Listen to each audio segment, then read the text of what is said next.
Chapter 3 वहीं से start होता है जहां चैप्टर 2 खत्म हुआ था। इल्हान बोलता है, कुछ ही देर में एक अजीब ठंडी एनर्जी धीरे धीरे फैलने लगी। उस पल मेरे बगल में छोटा चीता खड़ा था, लेकिन उसने मुझे नोटिस नहीं किया था। वो अपनी इनविजिबिलिटी एबिलिटी पर बहुत ज्यादा कॉन्फिडेंट था। उसे नहीं पता था कि लिसा और मैं पहले ही उसे लॉक कर चुके हैं और इनविजिबिलिटी स्टेट में मेरे पैसिव ने हर एक को 10% डैमेज बोनस दे दिया। अगले ही पल मैंने अचानक हारपून फेंका। स्पीड से उड़ता हुआ हारपून सीधा वार करने की इच्छा लेकर आया और फिर उसने छोटे चीता के शरीर को जोरदार तरीके से हिट किया। इस अचानक अटैक ने चीता को दर्द से चीखने पर मजबूर कर दिया, लेकिन असली दर्द तो अभी बाकी था। मेरे हमलों में एक्स्ट्रा डैमेज था, लेकिन फिर भी हारपून ने चीता के शरीर का सिर्फ आधा हिस्सा ही छेदा। लकीली उसकी डिफेंस और अटैक बहुत स्ट्रांग नहीं थे, वरना असर बहुत कम हो जाता। दर्द से तड़पते हुए चीता अब गुस्से में मुझे घूरने लगा। लिसा ने तुरंत मुझे वार्न किया और मैंने तुरंत रिएक्ट किया। तभी मॉन्स्टर का अटैक मेरी ओर मुड़ा। उसकी स्पीड अनबिलीवेबल थी, लेकिन मैं किसी तरह इस वार से बच गया।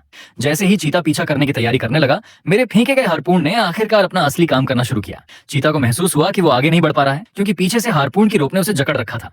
उसके शरीर में फंसे बार्ब्स उसे और भी दर्द दे रहे थे। रोप मेरी उम्मीद से कहीं ज्यादा स्ट्रांग थी। अब मुझे बस यही करना था कि बचे हुए हारपून से उस पर लगातार अटैक करता रहूं और ये बैटल लगभग जीत ली जाएगी। अगले ही पल मैंने तुरंत दूसरा हारपून उठाया। चीता के दर्द से डिस्ट्रैक्ट होने का फायदा उठाते हुए मैंने अचानक उसे भी फेंक दिया और यह हारपून भी चीता के फ्लैश को चीर गया। उसकी टेरिफाइंग चीख सुनकर मेरा मन हुआ कि सारे हारपून इस्तेमाल करके इसे खत्म कर दूं, लेकिन तभी मुझे क्राइसिस का एहसास हुआ। वो दर्द झेलकर भी मुझ पर टूट पड़ा। मैंने दोनों हाथ उठाकर इस अटैक को ब्लॉक किया। एक पल में मेरे ग्लव्स टूटकर चकनाचूर हो गए। इस जबरदस्त इंपैक्ट ने मुझे कई मीटर पीछे धकेल दिया, लेकिन मुझे सबसे ज्यादा दुख इस बात का हुआ कि उन ग्लव्स में लगी मेरी बनाई स्पेशल बोन ब्लेड अब टुकड़ों में बिखर गई थी। हालांकि मेरी आर्म सेफ थी, अब उन्हें बाद में रिपेयर करना होगा। ये देखकर लिसा भी शॉक्ड रह गई। उसे उम्मीद नहीं थी कि वो ग्लव्स सच में काम करेंगे। तभी चीता ने अपने पंजे घुमाए और उनसे निकला एक शार्प एनर्जी ब्लड ब्लेड। मैं तुरंत जंप करके उस अटैक से दूर हो गया, लेकिन ब्लड ब्लेड की डिस्ट्रक्टिव पावर देखकर मैं और लिसा दोनों दंग रह गए। होश में आते ही लिसा बोली कि यही उसकी एबिलिटी है। उसका यह अटैक मुझे भी सरप्राइज कर गया। मुझे उम्मीद ही नहीं थी कि इसके पास लॉन्ग रेंज कैपेबिलिटी होगी, लेकिन यही तो लेवल 3 वाले मॉन्स्टर की स्ट्रेंथ होती है। अब चीता की मूवमेंट में थोड़ी स्लोनेस साफ दिखाई दे रही थी। लगातार वायलेंट एक्शन से उसके घावों से ब्लीडिंग हो रही थी। जितना वो स्ट्रगल करता, उतनी ही उसकी चोटें और बढ़ रही थी। लग रहा था कि छोटा चीता अब हालात समझ चुका था। अगले ही पल उसने अपने मुंह से हारपून की रोप काट डाली। ये देखकर लिसा ने तुरंत मुझे वार्न किया कि अगर मैंने अभी एक्शन नहीं लिया तो वो सारी रस्सियां तोड़ देगा। मैंने जल्दी से आयरन पोस्ट उठाया और हारपून को ग्राउंड में फिक्स कर दिया। पहले तो मैं सोचता था कि मॉन्स्टर्स में कोई इंटेलिजेंस नहीं होती, लेकिन अब साफ था कि जब ये हायर लेवल तक पहुंचते हैं तो स्ट्रेंथ और इंटेलिजेंस दोनों में बहुत सुधार हो जाता है। मैंने फिर हारपून उठाया, तैयार कि उसकी मूवमेंट को ब्लॉक कर सकूं। छोटे चीता ने भी बिना हिचक दूसरा ब्लड ब्लेड छोड़ा, लेकिन मैं फिर भी उससे बच निकला। फिर मैंने पूरी फोर्स से हारपून फेंका। इस बार मेरा टारगेट था उसका पंजा। उसके शरीर में पहले से ही 3 हारपून ढंग से हुए थे और अब पंजे में फंसा हारपून उसे अटैक करने से रोक रहा था। चीता पागलों की तरह चीख उठा। लिसा ने मेरे थ्रोइंग स्किल की प्रेज की। उसकी यह रेयर प्रशंसा सुनकर मैं खुश हो गया, लेकिन अभी भी लापरवाह नहीं हो सकता था। छोटे चीता को इतनी आसानी से मारना पॉसिबल नहीं था। तभी पीछे से लाउड नॉइज आई। वो थी एम्प्रेस कांगमिरे। वह अब अपने सोल्जर्स के साथ पहुंच चुकी थी। सामने जूझते मॉन्स्टर को देखकर उसने तुरंत अटैक शुरू किया। उसकी हथेलियों में इलेक्ट्रिक एनर्जी चमकने लगी। उसने पूरी स्ट्रेंथ से अपनी पावर रिलीज की।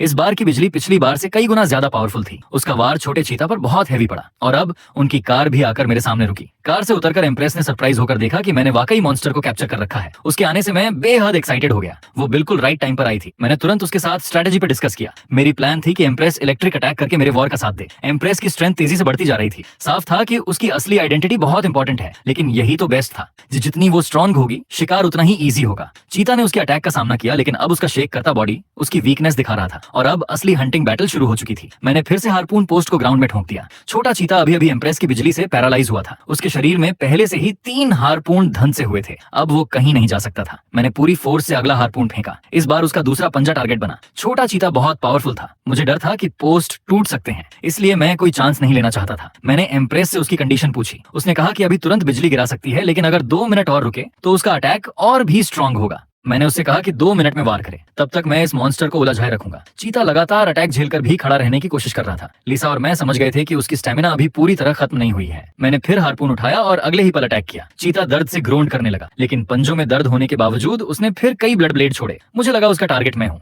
लेकिन उन अटैक्स ने आसपास की बिल्डिंग्स और ग्राउंड को हिट किया। जैसे ही मैं सोच रहा था कि वो ऐसा क्यों कर रहा है, तभी ग्राउंड स्ट्रांगली शेक करने लगी। ये उसकी दूसरी एबिलिटी थी, मिनरलाइजेशन। ये देखकर एम्प्रेस ने उसकी पावर रोकने की तैयारी की, लेकिन छोटे चीता ने तुरंत इलेक्ट्रिक फोर्स को भांप लिया और कार पर पागलों की तरह टूट पड़ा। उसके अटैक इतने वायलेंट थे कि एम्प्रेस ब्लॉक हो गई और वो चीता को टारगेट नहीं बना सकी। फिर चीता और भी क्रूर हो गया। उसने जबरदस्ती अपना पैर हार्पून से खींच लिया, चाहे उसका शरीर फट क्यों न जाए। उसकी इस रूथलेसनेस ने मुझे हिला दिया, लेकिन मेरी किल करने की चाह और भी स्ट्रांग हो गई। अब उसका पैर फ्री हो चुका था, लेकिन मुझे एम्प्रेस की बिजली से उसके पैरालाइज होने का इंतजार करना था। मैं तुरंत एम्प्रेस की कार की रूह पर कूद गया और पूछा कि क्या उसके पास कोई और हथियार है। तभी पास खड़े सोल्जर ने गन निकालकर पूछा, क्या ये काम करेगी? ये देखकर मैं और एम्प्रेस दोनों साइलेंट हो गए, लेकिन इस टाइम गन बेस्ट ऑप्शन था। मैंने एम्प्रेस से गन मांगी। गन लेकर मैं स्पीड से चीता की ओर भागा। छोटे चीता की सर्वाइवल इंस्टिंक्ट बेहद स्ट्रांग थी। उसका पागलपन बता रहा था कि क्लोज कॉम्बैट बहुत रिस्की है। हार्पून को पकड़ने वाले पोस्ट भी अब ज्यादा देर तक नहीं टिकेंगे, क्योंकि उसके मिनरलाइजेशन स्किल ने मिट्टी को ढीला कर दिया था। यही सोचते हुए चीता पहले ही एक पोस्ट से फ्री हो चुका था। रोप अभी भी स्ट्रांग थी, लेकिन बिना हार्पून के टूट नहीं सकती थी। पास खड़ी एम्प्रेस बेचैन नजर आ रही थी, लेकिन उसके पावरफुल इलेक्ट्रिक अटैक में अभी भी 1 मिनट बाकी था। छोटा चीता तेजी से पागल होता जा रहा था और लगातार अपने मिनरलाइजेशन स्किल को एक्टिवेट कर रहा था। मुझे डर था कि ये पूरी तरह से फ्री हो जाएगा, इसलिए मैंने तुरंत हाथ में गन उठा ली। फिर मैंने उस पर एम किया और बुलेट्स की बारिश कर दी।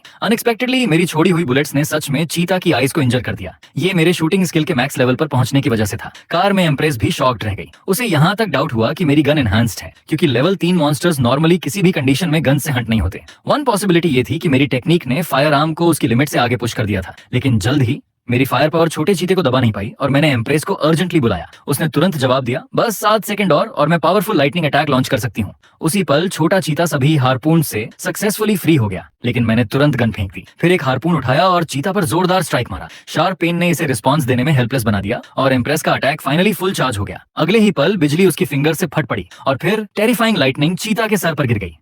एक ही पल में मॉन्स्टर पूरी तरह से थंडर में घिर गया। एम्प्रेस लगातार बिजली जनरेट करती रही, लेकिन डाइंग चीता फिर भी एम्प्रेस को मारने की कोशिश कर रहा था। फ्री होने के बाद चीता ने तुरंत अपनी इनविजिबिलिटी एबिलिटी एक्टिवेट कर ली। इससे एम्प्रेस को बिल्कुल अंदाजा नहीं था कि वो कहां से अटैक करेगा, लेकिन इससे पहले कि चीता एम्प्रेस पर हिट कर पाता, मैं ऑलरेडी उसके सिर के ऊपर पहुंच चुका था। नेक्स्ट मोमेंट मेरे हाथ में हार्पून ने जोरदार तरीके से उसकी स्कल को पियर्स कर दिया। अपनी लास्ट सांस लेते हुए छोटा चीता फाइनली जमीन पर गिर पड़ा। खतरा टल जाने के बाद एम्प्रेस क्यूरियस थी कि मैंने चीता को कैसे डिटेक्ट किया, लेकिन मैंने रिप्लाई नहीं किया, बल्कि अनगिनत रोप्स का यूज करके चीते को बांध दिया। लीसा को समझ नहीं आया कि मैंने मॉन्स्टर को तुरंत क्यों नहीं मारा। इसे देखकर मैंने उसे एक्सप्लेन किया कि मैं सब कुछ अकेले नहीं रख सकता था। जब एम्प्रेस आई तो वो मेरे एक्शन से हैरान थी, क्योंकि इस बार मैंने खुद उसे टीम में ज्वाइन करने के लिए इनवाइट किया था और मैं पूरा एक्सपीरियंस अपने पास नहीं रखना चाहता था। हालांकि ये इनवाइट उसे थोड़ा सडन लगा, लेकिन एम्प्रेस खुशी खुशी मेरी टीम में शामिल हो गई। कुछ टाइम बाद सिस्टम ने नोटिफाई किया कि हमने सक्सेसफुली टीम बना ली है। उस पेज को देखकर, जिसे मैंने पहले कभी नहीं देखा था, मेरा फेस अननोन एक्साइटमेंट से भर गया। एम्प्रेस मुझे इतना खुश देखकर कंफ्यूज थी, लेकिन जब उसने पूछा कि क्या ये मेरी फर्स्ट टाइम टीम बनाना था, तो मैं तुरंत काल्म हो गया और एक्सक्यूजेस देने लगा। अब बारी थी इस लेवल 3 मॉन्स्टर को बुचर करने की। डाइंग चीता को देखते हुए मैंने उसे फाइनल गुड बाय दिया, फिर सीधे उसे किल कर दिया। चीता को किल करने से मिला एक्सपीरियंस मुझे सीधा लेवल 36 तक ले गया। सभी एट्रीब्यूट्स 10 पॉइंट्स बढ़ गए। पास में लीसा मुझे इतने लेवल्स अप होते देखकर संतुष्ट लगी, लेकिन लेवल अप करने के बाद मुझे चक्कर आने लगे। ये एक बार में बहुत ज्यादा एक्सपीरियंस गैन करने के कारण था। पास में एम्प्रेस को भी नौजिया फील हुआ। लीसा ने बताया कि लेवल 3 मॉन्स्टर्स को किल करने से लेवल 2 के मुकाबले कहीं ज्यादा एक्सपीरियंस पॉइंट मिलता है। कंटिन्यूअस लेवलिंग की वजह से साइड इफेक्ट्स ने हमें बहुत अनकंफर्टेबल कर दिया, लेकिन कुछ समय बाद हम ठीक हो जाएंगे। थोड़ी देर बाद एम्प्रेस और मैं फाइनली नॉर्मल हो गए। अब लूट डिस्ट्रीब्यूट करने का टाइम आ गया था।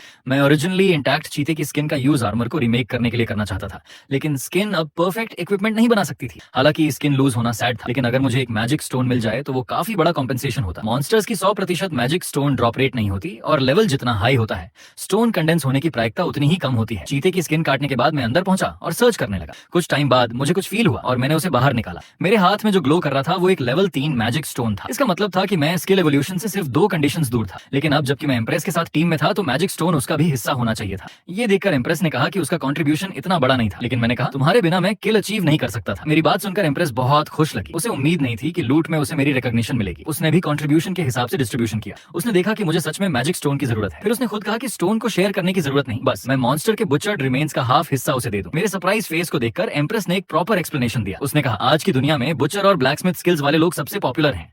अगर आप बुचरिंग से रिवॉर्ड्स नहीं निकाल सकते तो चाहे आप कितने भी मॉन्स्टर स्किल कर लो, कोई फायदा नहीं। इसलिए तुम्हारा यूनिक बचरिंग स्किल किसी भी चीज से ज्यादा इंपॉर्टेंट है। जैसे ही मैंने चीता को कट करना शुरू किया, एम्प्रेस ने अपने लोग बुलाए ताकि मटेरियल ले जाने में हेल्प कर सकें। सीन देखकर लीसा ने सोचा कि मुझे एम्प्रेस के साथ अच्छे रिलेशन बनाने चाहिए।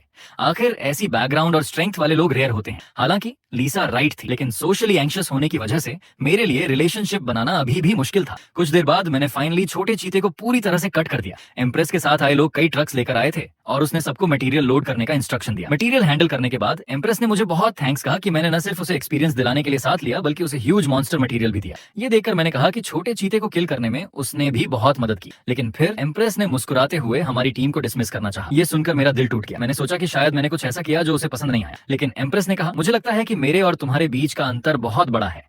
अगर हम कंटिन्यू करेंगे तो शायद मैं तुम्हें पीछे खींच लूंगी। जब मेरी स्ट्रेंथ तुम्हारे बराबर होगी तब मैं तुम्हें फिर से टीम इनवाइट भेजूंगी। उसके रियल थॉट्स जानकर मैंने फोर्स नहीं किया और अग्री किया कि फ्यूचर में मैं इस पर जरूर कंसिडर करूंगा। मेरी रिस्पांस पाकर इम्प्रेस ने मेरे कैरेक्टर की बहुत तारीफ की। उसने सोचा कि मैं पहले की तरह प्रिंसिपल्स वाला हूँ। उसी वक्त मैंने भी इम्प्रेस का बढ़ाया हाथ पकड़ लिया। अगले ही पल हमारी टीम डिसमिस हो गई। हालांकि मुझे अकेले होने की फ्रीडम वापस मिल गई थी, लेकिन एक साथी खोने से मुझे थोड़ा सैडनेस हुआ। फिर भी मैंने इम्प्रेस के चॉइस का रिस्पेक्ट किया। फ्यूचर में जब हम दोनों स्ट्रॉन्गर होंगे तो फिर से साथ काम करेंगे। इस बीच इम्प्रेस के साथ आए लोगों ने कहा कि अब जाने का टाइम है, लेकिन जैसे ही वो ड्राइव करने वाले थे इम्प्रेस को अचानक कुछ याद आया। उसने मुझे रोक लिया जब मैं घर जाने की तैयारी कर रहा था। असल में उसे मेरे कॉन्टैक्ट डिटेल्स और रियल नेम चाहिए थे और उसने वादा किया कि वो किसी को नहीं बताएगी। सनसेट में इम्प्रेस को देखकर मुझे लगा कि वो ट्रस्टवर्दी है और लगातार 2 फाइट्स के बाद मुझे लगा कि मेरे दिल में ऑलरेडी आंसर है। फिर मैंने उसे अपना नाम और कॉन्टैक्ट डिटेल्स दोनों देने का फैसला किया। मेरा नाम जानने के बाद एम्प्रेस हैप्पीली बोली कि वो जरूर मुझसे कांटेक्ट करेगी और ये लगता था कि पहली बार मैंने किसी लड़की के साथ नंबर्स एक्सचेंज किए थे। मेरी करंट कंडीशन देखकर लीसा मुझे छेड़े बिना नहीं रह सकी। शाम को मैं फॉर्जिंग वर्कशॉप में वापस आया। छोटे चीते को किल करने और लेवल 3 मैजिक स्टोन पाने के बाद मेरी मार्क्समैनशिप एवोल्यूशन से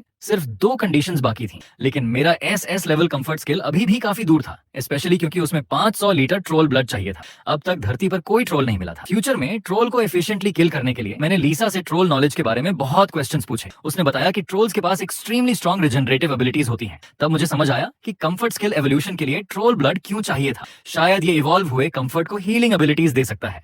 मेरे अंदाजे को लीसा ने कंफर्म किया और मेरी कंफर्ट स्किल के लिए एंटिसिपेशन और भी बढ़ गई। नेक्स्ट, मुझे अपने स्पीयर को फिर से स्ट्रेंथन करने की जरूरत थी, वरना ये आने वाले मॉन्स्टर्स पर इफेक्टिव नहीं होगा। मैं चाहता था कि लीसा डंजन बनाने में यूज किए जाने वाले कुछ मैजिक स्टोन्स मेरे साथ शेयर करे, लेकिन उसने मना कर दिया क्योंकि अनयूज्ड मटेरियल्स हेवन द्वारा रिकॉल हो जाते हैं। मैजिक स्टोन अपग्रेड के बिना मैंने पहले बाकी मटेरियल्स हैंडल करने की सोची, लेकिन मॉन्स्टर का मीट अभी भी टॉक्सिन से भरा लग रहा था और मुझे नहीं पता था इसे कैसे सॉल्व करूं जब तक कि मुझे तुरंत पॉइजन रेजिस्टेंस ना मिल जाए। तभी अचानक हाई टेम्परेचर ने मेरा हाथ जला दिया और मॉन्स्टर का मीट नीचे गिर गया। मुझे उम्मीद नहीं थी कि इटर्नल फ्लेम एक्चुअली मॉन्स्टर का मीट खाना पसंद करती है। पॉइजन रेजिस्टेंस हासिल करने के बाद मैं खुद इसका टेस्ट लेना चाहता था, लेकिन लीसा को लगा कि मॉन्स्टर का मीट अब तक रॉटन हो चुका होता है। हालांकि फ्लेम द्वारा रिफाइंड मीट देखकर मुझे अजीब फील हुआ। फिर इटर्नल फ्लेम के अंदर के मीट पीसेस चेंज होने लगे। जैसा मैंने सोचा था वैसा चारकोल नहीं बना। फ्लेम द्वारा रिफाइन होने के बाद जो सामने आया उसने मुझे हैरान कर दिया। रिफाइंड मीट इलास्टिक और टफ हो गया। मेरे एक्साइटेड फेस को देखकर लीसा क्यूरियस थी कि मैं इसके साथ क्या करने की प्लान कर रहा हूँ।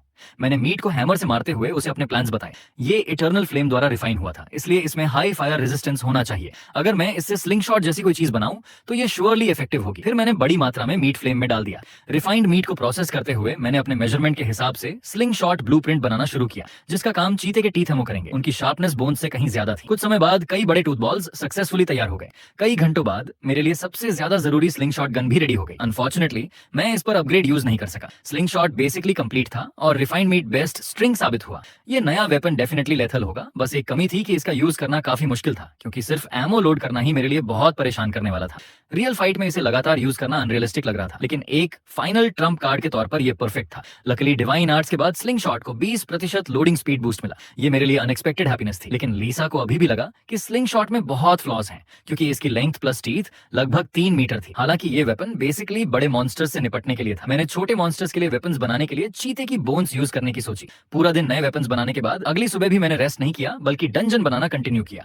फेरीज भी अभी अभी अपनी मैजिक पावर रिकवर कर चुकी थी, तो वो सब मेरे डंजन बनाने को देखने आ गए। अब लीसा के पास मेरे बनाए हुए 17 डंजन्स थे। मेरे ट्रैप्स का इफेक्ट देखकर उसने बताया कि मुझे सिर्फ 8 और बनाने की जरूरत है, क्योंकि फेरी रिकॉर्ड से पता चला कि चाहे ड्यूनेंस कितने भी अच्छे क्यों ना हो, उनकी लिमिट होती है। अगर सारे मॉन्स्टर्स ड्यूनेंस में अट्रैक्ट हो गए तो एक्स्ट्रा ट्रैप्स डिवाइन पावर से क्लैश करेंगे, जिससे धरती पर अनप्रेसिडेंटेड पावरफुल मॉन्स्टर्स अपीयर होंगे। फिर वो डंजन्स के जरिए और स्ट्रॉन्गर बनेंगे। मैं पूरी तरह से शॉक्ड रह गया। अगर फेरी लेवल या उससे ऊपर के मॉन्स्टर्स अपीयर हुए तो शायद धरती का एग्जिस्टेंस ही खत्म हो जाए। यही रीजन था कि लीसा ने कहा कि मुझे सिर्फ 8 और डंजन्स बनाने की जरूरत है।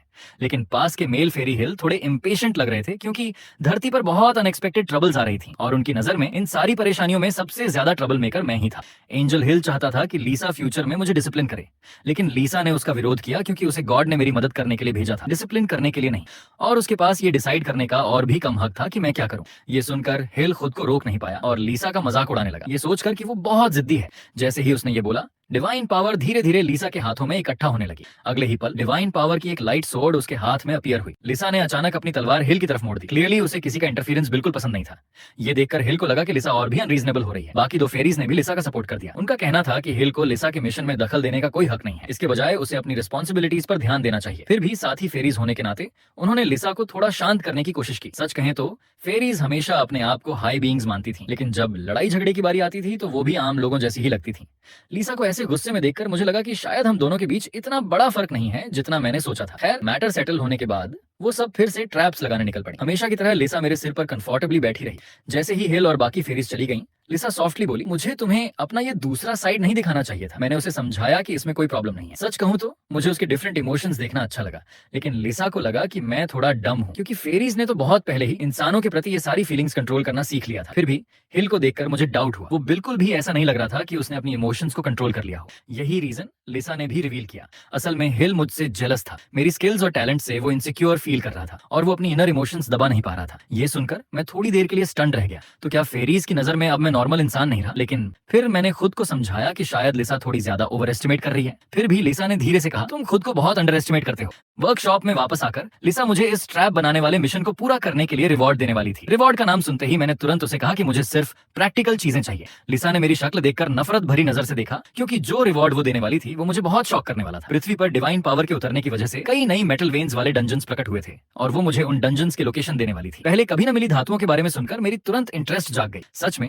ये बेस्ट रिवॉर्ड था। थोड़ी ही देर बाद हम वर्कशॉप के बाहर आए। पहले की भीड़ के मुकाबले अब यहाँ बहुत सुनसान था। उसी समय लिसा ने मुझसे पूछा कि क्या मुझे अर्थ की 1000 साल की स्टिलनेस याद आ रही है। हालांकि सड़कें पहले जैसी ही थीं, लेकिन सिचुएशन अब बहुत अलग थी, क्योंकि पृथ्वी पर अब सिर्फ मैं ही नहीं था, बल्कि इम्प्रेस जैसे कई इंसान थे जो फाइट कर रहे थे। अब मैं अकेला नहीं था। मेरे एक्साइटेड फेस को देखकर लिसा भी मेरे लिए खुश थी। कुछ देर बाद लिसा मुझे एक जंगल में ले आई। आगे जो अजीब रास्ता था वही डंजन था जिसका उसने जिक्र किया था। ये जगह एज कंट्री से ज्यादा दूर नहीं थी और मैं पैदल ही अपने डेस्टिनेशन तक पहुंच गया। लेकिन जैसे ही मैं डायरेक्ट अंदर जाने लगा, ऊपर एक प्रोहिबिशन नोटिस दिखाई दिया। इस डंजन में मिनिमम लेवल 50 की लिमिट थी। ये देखकर मुझे लगा जैसे मेरे साथ मजाक किया गया हो। इस पर लिसा ने कहा, तुम मुझे किस तरह का छोटा इंसान समझते हो? ये सुनकर मैंने घर पर उसकी सारी कमियों की लिस्ट बना दी और लिसा शर्मिंदा और गुस्से में आ गई। लेकिन इस तरह का प्रोहिबिशन उन जैसे हायर बीइंग्स को रोक नहीं सकता था। लिसा ने हल्के से हाथ हिलाया और जो रास्ता अभी तक बंद था वो तुरंत मेरे लिए खुल गया। ये देखकर मैंने लिसा की तारीफ की कि वो मेरी सोच से ज्यादा यूजफुल है, लेकिन मेरी तारीफ उसके कानों को इंसल्ट जैसी लगी। अब मैं सक्सेसफुली रास्ते से अंदर आ चुका था। चारों तरफ देखने पर गुफा में कई रेयर मेटल ऑर्स थे। फिर मैंने एक्साइट होकर लिसा से पूछा कि अब आगे क्या करना है।